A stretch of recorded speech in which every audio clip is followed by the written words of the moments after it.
Hi y'all, I'm Chase. This is my 2021 Harley-Davidson Pan America Special, affectionately known as Wichita, and today we're going to talk about ride modes. Not just ride modes though, custom ride modes. Yeah, you can do that on this. It has two of them, actually three. One is an off-road custom, but I'll show you that in a few minutes. Let's see.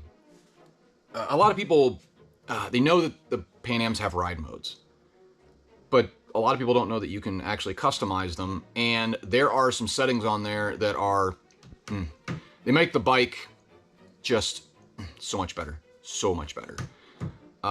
So let's get to it. Okay, first things first, right here.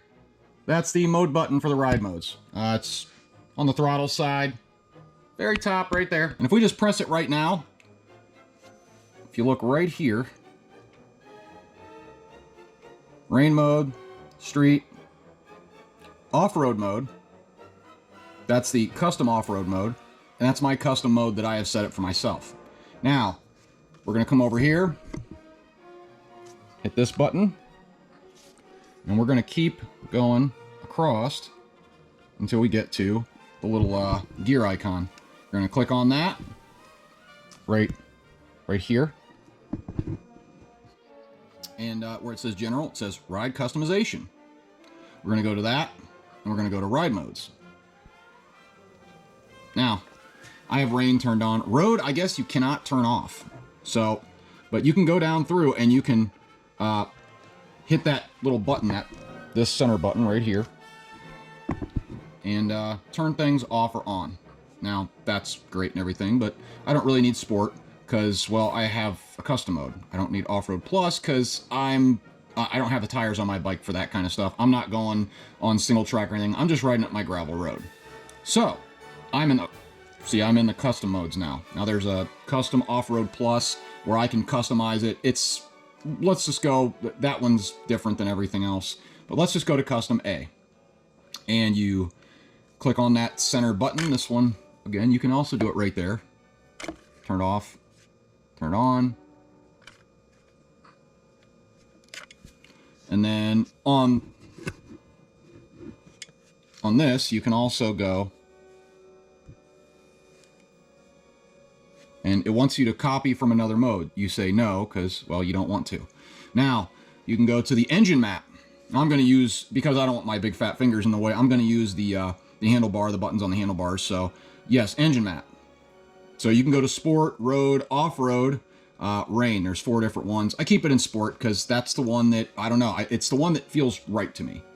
I've tried the other maps, honestly, road mode, off-road, rain. Rain is, man, it's like really toned down. Road mode is pretty toned down too. Sport mode is actually fairly toned down compared to what it could be, and I'll show you why. There's also engine braking. I have less. You can also go down to minimum, but less seems to work for me. I don't need a ton of engine braking, and this thing, even on base, is quite a bit of engine braking. Even on less, it's quite a bit of engine braking. Now, throttle response. I have it on base. More is, it's a little more snatchy, just a hair. Max, it's instant snatchiness. I mean, if you want that, I mean, as soon as you just touch the throttle, hit, that's what max is for. I don't want that. Base is enough for me. I don't need that much. I've tried more. More's not too bad. It's something that I think you would get used to. Max is, oh my God, you touch the throttle, you breathe on it. It's jerky, it's hard, man, it's like, I don't know, the worst bike I've ever ridden, maybe. I don't know. It turns it into something, I don't know, not usable for me. So, but I like base. More is also not so bad, but max is just too much. So, you can also go to traction control. I have it on road right now. You can go to sport off-road, which is like almost no traction control whatsoever. There's also rain. So I left it in road because that's about right. I don't need a ton of if I wanted a ton of traction control, I throw it in rain. If I want almost no traction control or very little, I would throw it in sport or off-road, but roads works for me. Let's see, analog braking. No, let me go back. Let's see, analog braking. I have it on road. Off-road, it would tone it down to almost none. Road is somewhere in between. Rain is very intrusive. I tried it once. I didn't like it. Here is the piece de resistance. The suspension dampening. This is actually, the next two are the biggies. Suspension dampening, I have it on comfort. There's also off-road soft and off-road firm. Off-road soft is even softer than comfort, but like comfort still gives you some, I don't know. It's better for if you're gonna be going through like the corners, like the twisties, like around my house. If you throw it in off-road soft is great if you are going to be going in a straight line or off-road. I've never tried off-road firm because I don't want firm for anything. There's also balanced, and there's sport. Sport, it toughens it up quite a bit. I mean, quite a bit. And balanced is somewhere between comfort and sport. It's like street mode. It's not great. It's not bad. It's not very comfortable. You know, it's middling. It's lukewarm. It's just meh. But if you're going to be riding twisties, you could throw it in sport, or if you're going to be going for a long haul, or if you're just like me and you want the comfort and it'll do just fine in twisties, unless you're really pushing it, then just go for comfort. That's what I usually do.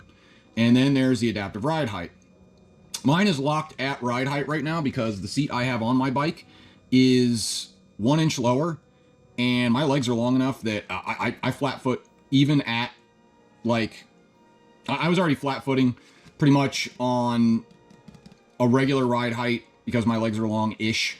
I'm about a little over 6 foot, almost 6'1", 6'1", somewhere around there. So I was already flat footing it with the regular seat height. With the 1 inch lower seat, I'm flat footing it really easy. I don't need it to go down at all. So, but what you do is you just set this to automatic, and when you come to a stop, you won't even know you drop down, but you can tell. Or when you turn the bike on and you're sitting on it, it will drop itself down. So, and you'll see it happen. And then there's also a short delay or a long delay, which I don't know why anyone would want to delay it. That's just weird to me. So that's not something I would do. I would either have it on auto or locked at ride height, depending on your height. Yeah, that's pretty much it. And that's all. Yeah. But you can set up your own engine maps, braking, throttle response, traction control, anti-lock braking, suspension damping, and adaptive ride height. That's about it. I mean, you can go to custom off-road. Custom off-road, engine map, I have it on sport, of course. Engine braking, I have it at base. I have some pretty big hills to go down, and a little more engine braking going down a hill is nice. Throttle response, base. Yeah, it's, you know, sport mode, base, that's pretty much what I have everything. I do have it on sport off-road for my traction control. I don't want as much traction control as I do on the road. I want to be able to, like, actually get into it, and this is something that most people, like, when they put it in, you know, when they first started getting these bikes, they didn't know that this existed, the custom modes, and they just left it in sport or something like that, and then went off-road, and even in sport, the traction control would kick in. Well, in sport off-road, yeah, it doesn't kick in so hard. It takes a lot to get it to kick in. I've tried. I've throttled out really hard on my gravel road, and it barely kicks in, like, near the tail end of you're starting to get out of control. You can also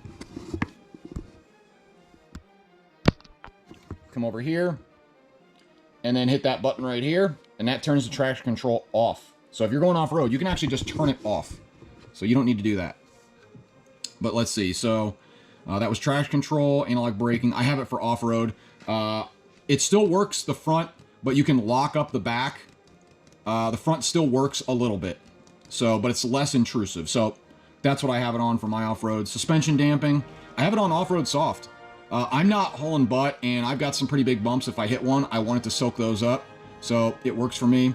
And then adaptive ride height, I have that actually on because the closer you can get to the ground when you're at a stop and you're on gravel or something, because gravel, I'm telling you, you'll put your feet down, and I mean, it's like stepping on the marbles. It sucks. So yeah, that's it. But that's pretty much how I have it set up. My rain mode is turned on just in case I hit some, but I'm not sure I'd actually need it. I've been riding the bike for over a year now. I could probably throw it in road or even my custom modes, and it wouldn't matter, but I just leave it on just for, I don't know.